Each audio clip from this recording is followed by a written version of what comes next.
What is your profession? Are you a soldier? What do you think about the Vietnam War? George Carter sat in his familiar armchair by the window, the faint light of the twilight casting soft shadows across his deeply wrinkled face. Outside, the autumn sky blazed in shades of gold and orange, but his mind was clouded by the gray memories of a distant past. Margaret, his wife, quietly entered the room and placed a warm cup of tea on the table beside him. She sat down, her gentle eyes filled with concern as they rested on him. "George, I just watched a travel program about Vietnam," Margaret began, her voice soft, the way she always initiated important conversations. "It's such a beautiful place, you know? Endless green rice fields, majestic mountains, and such kind-hearted people. I think we should go, darling." George flinched slightly. He had always known that Margaret wanted to visit Vietnam.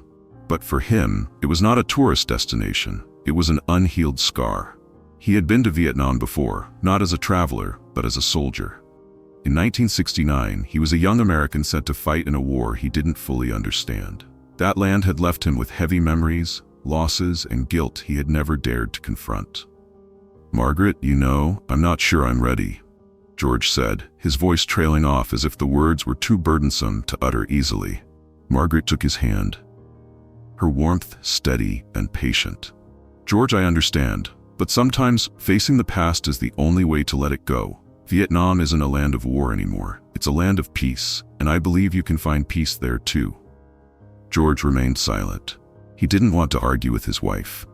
Deep down, he knew she was right. For years he had tried to bury his memories, but they clung to him, keeping him from fully living in the present. Perhaps it was time to face them. A month later, George and Margaret boarded a flight to Vietnam. The journey took over 15 hours, but the time felt even longer as George stared out of the airplane window, watching the landscape below unfold like a film reel in reverse. He thought of dense jungles, rushing rivers, and faces, both comrades and strangers, that had been etched into his memory during the war. He remembered the friends he had lost and the Vietnamese lives he could never forget. When their plane landed in Hanoi, George felt something unfamiliar in the air. The city was bustling, modern, and radiant with lights. This was not the Vietnam he had known. Margaret took his arm, gently pulling him back to the present. "Take a deep breath, my love. This is a new beginning for both of us." Their journey began with days spent exploring Hanoi, the crowded old quarters, vibrant street food, and the kind smiles of locals. Margaret was enchanted by everything, from the quaint coffee shops to the moss-covered walls, but George kept his distance, unable to immerse himself in the present as his mind kept slipping back into the past. One day, Margaret decided to take George away from the city. "I've booked a trip to a small village in the north. They say it's peaceful and picturesque. I think we'll love it." George didn't protest. He knew Margaret was trying her best to make him feel at ease. Despite his reservations, he didn't want to disappoint her. The small village was nestled among towering mountains and vast rice fields. When their car stopped at the village's edge, George felt a tranquility he hadn't experienced in years. There was no city noise, only the sound of wind rustling through bamboo groves and the laughter of children at play. Margaret quickly immersed herself in the serene surroundings, but George took slow, deliberate steps, as though treading on a land both familiar and foreign. As they passed a large banyan tree at the village center, George's gaze settled on an elderly man sitting beneath it. The man wore simple clothes, held a cup of tea in his hand, and stared into the distance as if lost in thought. Margaret smiled, tugging at George's hand. "Let's go say hello. He looks so kind." George hesitated, but eventually followed her lead. The man looked up as they approached, offering a warm smile. "Welcome to our village," he said in slightly accented English. "Please, have a seat." Margaret sat down immediately, but George remained standing, his gaze cautious. There was something about this man that felt strangely familiar, though he couldn't explain why. "Where are you from?" the man asked, his eyes kind but probing. "I'm from America," George replied curtly, trying to mask his unease. The man nodded and fell silent for a moment before continuing. "I've met many Americans before, but during the war. Were you here in those times?" The question caught George off guard. He hadn't expected such directness. Margaret looked at him anxiously, but George didn't evade the question. He sat down, took a deep breath, and said, "Yes, I was here. I was an American soldier in the 60s. But I've come here now not for war. I've come to find a part of myself." The man fell silent, his gaze drifting as if to a distant memory. Then he spoke slowly. "My name is Lam. I fought in the resistance. I think we may have met somewhere in the past." George stared into Lam's eyes, and suddenly a faint memory surfaced. A vision of a Vietnamese soldier standing before his rifle, eyes resolute but devoid of hatred. And then that soldier had turned away, sparing his life. George's voice was hoarse as he whispered, "Was it you?" Mr. Lam remained silent for a long time, his gaze distant, as if searching through fragmented memories of the past. "Yes, I think I remember you," he said quietly, his voice tinged with sorrow. "Back then, we stood on opposite sides of the battlefield, but I didn't want to take another life. I thought, if I spared you, at least a wife and a child on the other side of the ocean wouldn't have to cry for their husband or father." George felt his throat tighten. He looked at Mr. Lam, sensing the weight of every word. "You were right. I survived, returned home, and built a family. But what about you?" Mr. Lam sighed, his frail hand gently rubbing his knee. "I returned to my village after the war, but life has never truly been peaceful. We fought not only against bullets and bombs, but also against what the war left behind. Things invisible but relentless." Margaret, her eyes brimming with genuine concern, asked, "What do you mean? What invisible things?" Slowly, Mr. Lam began to share his story. After the war, he discovered he had been exposed to Agent Orange, the toxic chemical defoliant the US military sprayed over Vietnam to destroy crops and concealment for the Vietnamese forces. At first, he didn't notice its effects, but over time, his body began to weaken. Strange blotches appeared on his skin, his immune system deteriorated, and relentless pain plagued him every night. "The worst part," Mr. Lam continued, his voice hoarse, "was how it affected my children. My eldest son was born with congenital disabilities and has never been able to walk. My youngest daughter has suffered from severe vision loss since she was little. They didn't deserve this, but the poison remains in my blood, passed down to my children."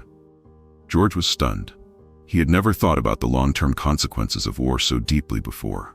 For him, the war ended when he boarded the plane back to America. But for people like Mr. Lam, the war continued, manifesting in their daily lives, in every breath and across generations. Margaret reached for Mr. Lam's hand, her eyes glistening with tears. "Mr. Lam, I'm so deeply sorry. We can't change the past, but I hope you know there are people like us who wish nothing but the best for you and your family."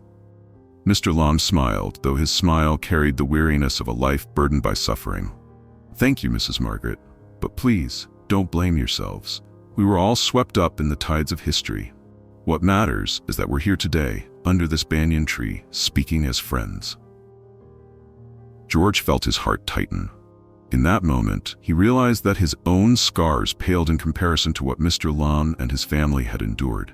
He felt not just gratitude for being spared, but a profound sense of indebtedness to Mr. Lam and the land he had fought on. "Mr. Lam," George said, his voice trembling, "I can't undo what happened, but I want to do something.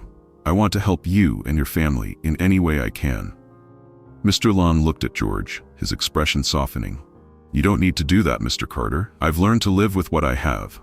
But if you truly want to help, tell our story to others. Help them understand that war doesn't end when the guns fall silent." Margaret squeezed her husband's hand, sensing the change in him. She knew this journey was not just about confronting memories, but also about building a bridge of peace between those who had once been on opposing sides. And she felt proud to see her husband finding new purpose in his life. That afternoon, George and Margaret sat for a long time with Mr. Lam beneath the old banyan tree. They shared stories about their families, their present lives, and their dreams for the future. For George, it wasn't just about finding forgiveness from Mr. Lam. It was about rediscovering a part of himself that had been lost in the war. As they left the village, George turned back to look at Mr. Lam one last time, his eyes glistening with unshed tears. He knew that whether or not they ever met again, this encounter had changed his life forever. On the way back to the hotel, George sat silently by the car window, his eyes gazing out while his mind wandered into deep thoughts. Mr. Lam's story kept echoing in his head. The image of the Vietnamese soldier from years ago, now an aging man bearing the consequences of a war in which George Carter had once played a part, lingered vividly in his mind. Margaret gently placed her hand on his, breaking the silence. "What are you thinking about, George?" George turned to her, his red-rimmed eyes reflecting a newfound determination. "Margaret, I've been running away for too long. I think it's time I do something to make amends, not just for Mr. Lam, but for everyone in this country who has suffered because of the war." Margaret smiled softly. "I knew you'd say that, and I'll be right here with you." That night, George couldn't sleep. He sat by the hotel window, scribbling in his old notebook. Draft after draft, he outlined a plan to help Mr. Lam and other families in Vietnam affected by Agent Orange. The next day, George and Margaret returned to the village, bringing small gifts for Mr. Lam's family. This time, they met his wife and 2 children. His eldest son sat in an old wheelchair, his smile radiant despite his frail body. His youngest daughter, her cloudy eyes still brimming with optimism, ran to hold Margaret's hand. Seeing this, George's heart ached. He didn't share his plans with Mr. Lam just yet. Instead, he sat quietly, listening as the family recounted their lives. As they left the village, George paused at the gate and turned to Mr. Lam. "I will return, Mr. Lam. And next time, I hope I can do more for you and your family." Mr. Lam nodded, his eyes full of trust. "Thank you, Mr. Carter. But remember, it's enough that we met, and that peace is the most precious gift of all." Back in the United States, George wasted no time. He reached out to NGOs and international charities to explore ways to support victims of Agent Orange in Vietnam. With his strong financial standing and credibility, George established a charitable foundation called Bridge of Hope, dedicated to providing medical aid, educational support, and community rebuilding for families affected by the war. Margaret stood by his side, helping manage the foundation's details. She spearheaded efforts to build a healthcare center near Mr. Lam's village, a place where families like his could receive long-term care and support. A year later, George and Margaret returned to Vietnam, not as tourists but as bearers of hope. They organized a small ceremony in the village to officially open the healthcare center. During the ceremony, Mr. Lam stood before the gathered villagers, his eyes glistening with emotion. He stepped onto the stage with George and Margaret, looking out at his family and the community. "I never thought a day like this would come," Mr. Lam began, his voice steady yet warm. "The war took so much from us, but today I see that peace can bring miracles. I am grateful to Mr. Carter and Mrs. Margaret, not just for what they've done, but for not forgetting us." George stepped forward, his gaze meeting Mr. Lam's and then sweeping across the villagers. "When I came here, it was to find myself, but you taught me something much greater. You showed me that peace is not just the absence of war. It's the beginning of human connection. I hope that from today, we all remember that." After the ceremony, George and Mr. Lam sat once more beneath the ancient banyan tree, just as they had during their first meeting. "You've done far more than I ever expected," Mr. Lam said, his eyes filled with gratitude. George smiled, his expression serious yet kind. "I'm only doing what I should have done long ago. I can't change the past, but I can make the present and the future better, at least for people like you and your family." As they left the village again, George turned to see Mr. Lam and his family standing at the gate, smiling and waving goodbye. He knew that, despite the physical distance that might separate them, their hearts were forever connected by the most profound things: forgiveness, humanity, and hope.